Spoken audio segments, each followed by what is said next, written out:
Você já teve a sensação de que existe algo maior, algo que está à espreita nas entrelinhas daquilo que sempre te ensinaram, mas que ninguém teve coragem de revelar por completo? Uma verdade camuflada entre páginas antigas, entre palavras ditas em voz baixa, entre símbolos que quase ninguém mais ousa interpretar? Napoleon Hill encontrou essa verdade. E não foi nas bibliotecas, nem nos salões dourados dos milionários, mas sim nas entrelinhas de um livro que quase todo mundo tem em casa, mas quase ninguém lê com os olhos certos. Ele descobriu um segredo escondido nas Escrituras e aplicou isso, silenciosamente, determinadamente, e ninguém percebeu. Mas você vai perceber agora. Há um código ali, um padrão, algo que atravessa séculos e permanece intacto, camuflado sob parábolas e passagens recitadas mecanicamente. Eu sabia que a mente humana, quando tocada por certas palavras, certas ideias e certos princípios, pode alterar tudo ao seu redor. Ele compreendeu que fé não é apenas crer, é pensar de um modo que molda a realidade. Ele não acreditava em coincidência. Ele via sinais. E esses sinais apontavam para uma força maior que opera quando se entende de verdade a origem da riqueza. Não a riqueza que se ostenta, a verdadeira, aquela que começa no invisível. A maioria das pessoas passa a vida inteira repetindo frases sem sentir, recitando doutrinas como se fossem mantras vazios. Mas Hill entendeu que ali havia um poder oculto, um poder que poucos têm coragem de encarar de frente, porque ele exige algo que assusta: pensar por si mesmo. O versículo que transformou a forma como ele via o mundo não era famoso, não era um daqueles usados em discursos inflamados, era discreto, quase despercebido, mas carregava um comando claro, uma chave. E Hill girou essa chave, e tudo começou a acontecer. Não de forma mágica, mas precisa, direta, irrefutável. Essa chave não se encontra onde todos procuram. Ela está no silêncio entre as palavras, no espaço entre as letras. Hill decifrou isso porque sabia que a mente, quando se conecta a uma intenção específica, se torna uma extensão da própria criação. Ele não esperava sinais divinos. Ele agia como se já tivesse recebido. E essa é a diferença. Não é sobre pedir, é sobre assumir que já é, que já tem, que já se é. Isso incomoda, porque desafia tudo o que nos ensinaram sobre humildade, sobre merecimento, sobre destino. Mas Hill viu que o verdadeiro segredo não era visível, era sentido, aplicado, vivido. E não, isso não está escrito com todas as letras, mas está ali. Em códigos, em princípios eternos, em leis que não mudam. A maioria não percebe porque foi ensinada a não ver, a seguir sem questionar, a repetir sem pensar. Hill quebrou isso. Ele ousou conectar riqueza à espiritualidade de um modo que parecia heresia para alguns, mas que fazia total sentido para quem enxergava além. E foi esse além que permitiu que ele tocasse o invisível e o trouxesse para o tangível. Isso não é teoria, é vivência, é prática, e é exatamente isso que quase ninguém sabe. Você vai começar a perceber agora, porque o que vem a seguir não é sobre motivação vazia, não é sobre pensamento positivo, é sobre acessar aquilo que sempre esteve ali, mas que poucos tiveram coragem de usar. E você está prestes a descobrir por quê. Há algo inquietante na ideia de que a maioria vive como se riqueza fosse uma questão de sorte. Como se bastasse estar no lugar certo, na hora certa, com as pessoas certas. Hill nunca aceitou essa lógica. Ele observava, estudava, questionava cada padrão, cada crença aceita como verdade absoluta. E quanto mais mergulhava nesse mundo invisível do pensamento, mais percebia. A riqueza tem origem em uma convicção interna, inabalável. Não começa na conta bancária, começa na ideia clara, nutrida com fé, alimentada com ação persistente. E mais do que isso, sustentada por um código moral interno que não depende de religião, mas de compreensão profunda das leis universais. Poucos entendem que quando Hill falou sobre o desejo ardente, ele não falava de querer algo com força.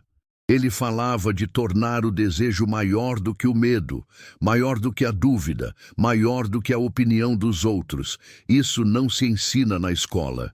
Não se aprende ouvindo conselhos de quem nunca construiu nada. Isso só se descobre quando o silêncio se torna mais barulhento que o mundo lá fora. Quando a inquietação se transforma em propósito. E foi nesse ponto que ele entendeu. A mente humana, quando controlada, se transforma na ferramenta mais poderosa do universo. Mas esse controle exige algo que a maioria não está disposta a entregar: disciplina.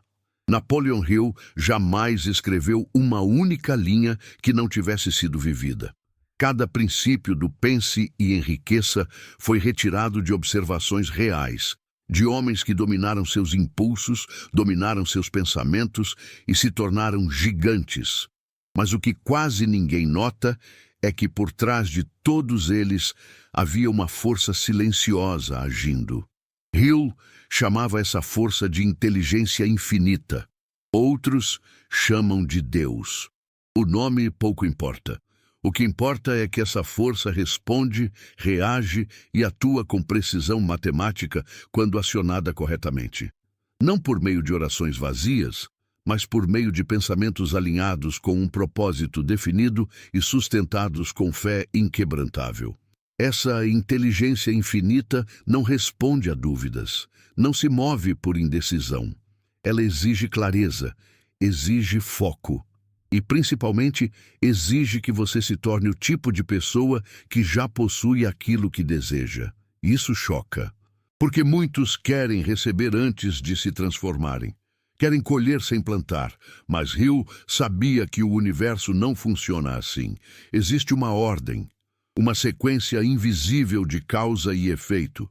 E é exatamente por isso que tantos tentam, rezam, desejam e nada acontece.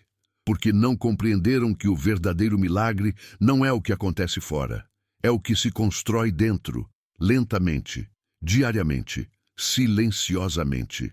Hill nunca usou a Bíblia como um manual religioso. Ele a via como um livro de códigos mentais, de princípios eternos mascarados em histórias simples. E entre esses códigos, há um em especial que moldou sua visão sobre riqueza.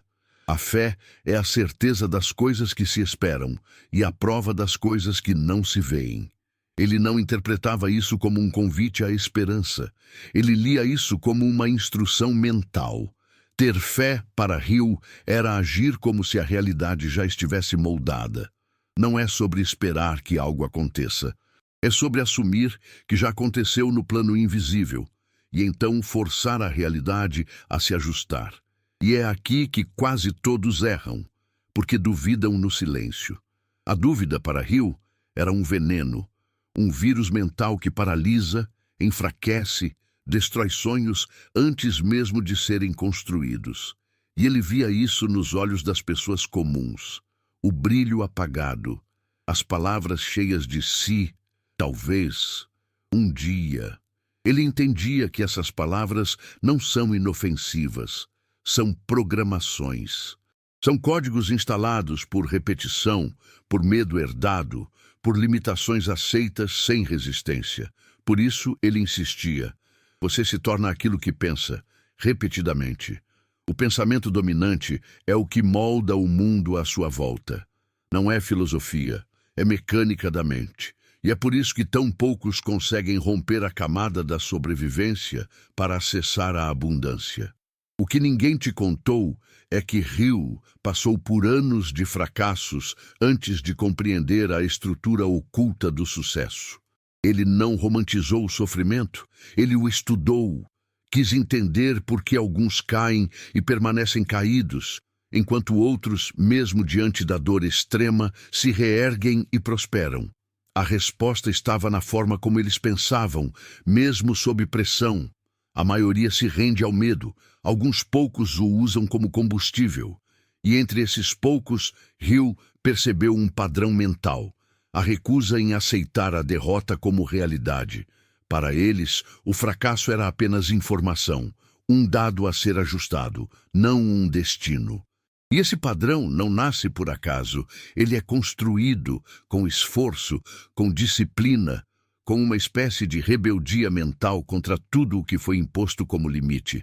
E para desenvolver isso, Hill recorria à repetição consciente. Ele sabia que o subconsciente não entende argumentos, ele entende comandos. E comandos se instalam pela repetição.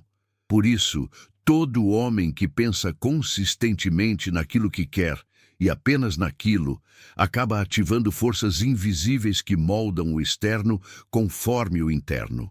Isso não é otimismo, é ciência do pensamento, é domínio interno, e quase ninguém faz isso de forma contínua. Há uma resistência natural a esse tipo de conhecimento, porque ele transfere a responsabilidade total para o indivíduo. Não há desculpas, não há culpa alheia. Apenas você, sua mente e a forma como decide pensar. Hill nunca colocou a culpa no governo, na economia, na família. Para ele, o único fator determinante era o grau de controle que o indivíduo exercia sobre a própria mente. E esse controle não vem de forma espontânea. Ele é conquistado, construído, como um músculo. E quanto mais exercitado, mais forte se torna. Mas exige sacrifício, exige deixar para trás a mentalidade comum, o conforto da mediocridade, o vício da reclamação. Enquanto tantos buscam atalhos, Hill mergulhava em princípios eternos, e foi por isso que ele prosperou. Porque entendeu que a mente, ao ser reprogramada para servir a um propósito definido, se transforma na ponte entre o visível e o invisível. E essa ponte, uma vez ativada, não falha. Mas falha quem duvida. Falha quem recua. Falha quem finge acreditar, mas age movido por medo. Hill foi categórico. O que a mente do homem pode conceber e acreditar, ela pode realizar. Mas essa crença precisa ser total, incondicional. E principalmente vivida em cada pensamento, em cada escolha, em cada ação silenciosa do dia. Você pode continuar tentando da forma tradicional, ou pode começar agora a observar os pensamentos que escolhe alimentar, porque é aí que tudo começa, não nas circunstâncias, não nas oportunidades, mas naquilo que você pensa no silêncio. Hill percebeu que a mente, ao ser treinada para rejeitar a dúvida e aceitar apenas pensamentos construtivos, passa a emitir uma frequência diferente. E essa frequência atrai oportunidades que antes pareciam invisíveis. A vida começa a reagir, mas não por mágica, por exatidão, por resposta natural a um comando mental que foi emitido com clareza, com fé, com propósito. Nada disso é fácil, nada disso é rápido, mas é simples. Simples no sentido de ser direto, sem rodeios, sem mistérios. A mente é um campo fértil. O que você planta com consistência, ela cultiva, e colhe, e entrega, mas a maioria planta uma coisa e espera outra. Pensa medo e espera segurança. Pensa escassez e espera abundância. Pensa dúvida e espera resposta. Hill quebrou esse ciclo, porque entendeu que cada pensamento é uma semente, e cada semente tem um tempo, um processo, uma ordem. Não adianta acelerar, não adianta fingir. A mente não responde ao que você diz, ela responde ao que você crê, e você crê, de verdade, naquilo que repete silenciosamente todos os dias. Não é sobre frases motivacionais, não é sobre post-its coloridos colados no espelho. É sobre o que você pensa quando está sozinho, quando ninguém está olhando, quando as contas chegam, quando o medo bate. O que você pensa nesses momentos é o que define seu destino. Hill sabia disso, e por isso, cada vez que a dúvida surgia, ele a substituía com uma afirmação clara, rígida, inquestionável. Ele treinou a mente para não ceder ao caos externo, para não aceitar outra realidade além daquela que ele havia decidido construir. E agora que tudo foi revelado, talvez o mais difícil não seja entender, mas aceitar. Aceitar que o verdadeiro segredo para enriquecer nunca esteve escondido fora, mas adormecido dentro. Napoleon Hill não escreveu para agradar. Ele escreveu para provocar, para despertar. E se você chegou até aqui, é porque algo em você reconheceu essa verdade. Uma verdade que atravessa o tempo, desafia a lógica comum e exige uma postura rara, viver com intenção, pensar com responsabilidade, agir com fé, mesmo quando tudo ao redor sugere o contrário, porque no fim o mundo só reage a uma mente decidida. Você não precisa de permissão, não precisa de mais uma validação. O que precisa é de coragem para assumir o controle da única coisa que realmente pode mudar tudo, a forma como você pensa. O que você aceita como verdade se torna a sua realidade. Hill não precisou ver para crer. Ele precisou crer para ver. E isso muda tudo, porque você não está aqui por acaso. Se essa mensagem te alcançou, é porque existe um chamado aí dentro. E ele não vai mais se calar. As palavras que você ouviu não foram feitas para motivar, foram feitas para acender, para lembrar o que você sempre soube, mas talvez tenha esquecido. Agora você sabe. Sabe que a riqueza começa no invisível, que existe um padrão mental, uma estrutura interna que pode e deve ser construída. Sabe que fé não é crença cega, mas decisão consciente, que o desejo verdadeiro não negocia com a dúvida, que a mente, quando programada com clareza, transforma o impossível em inevitável. E mesmo que o mundo tente te convencer do contrário, você vai se lembrar disso, porque a verdade, uma vez sentida, não pode ser mais ignorada. Ela incomoda, sim, mas também liberta. E essa liberdade tem um preço, responsabilidade total pelos seus pensamentos. Você pode fechar este vídeo agora e continuar a viver exatamente como antes. Ou pode fazer o que poucos fazem, parar, refletir e decidir. Decidir que chega de pensar pequeno, que chega de aceitar menos do que aquilo que sua mente pode construir. Hill acreditava que todos os homens têm o poder de criar riqueza, não apenas os escolhidos, mas os dispostos, os que resistem ao ruído, os que transformam convicção em conduta. O maior milagre não está nos céus, está em você. E começa com uma escolha, uma simples e profunda escolha. Pensar como quem já venceu. Porque a mente que acredita, cria. Se essa mensagem tocou algo em você, então faça com que ela alcance outros. Curta este vídeo. Se inscreva no canal para continuar recebendo conteúdos que não são comuns, porque você também não é. E escreva nos comentários a frase que define tudo o que Napoleon Hill acreditava. Eu controlo meus pensamentos. Simples assim, porque é nesse ato de declarar que começa o novo ciclo. O ciclo daqueles que não esperam mais, que não pedem mais, que não duvidam mais. Eles apenas decidem. E quando decidem, o mundo inteiro começa a mudar.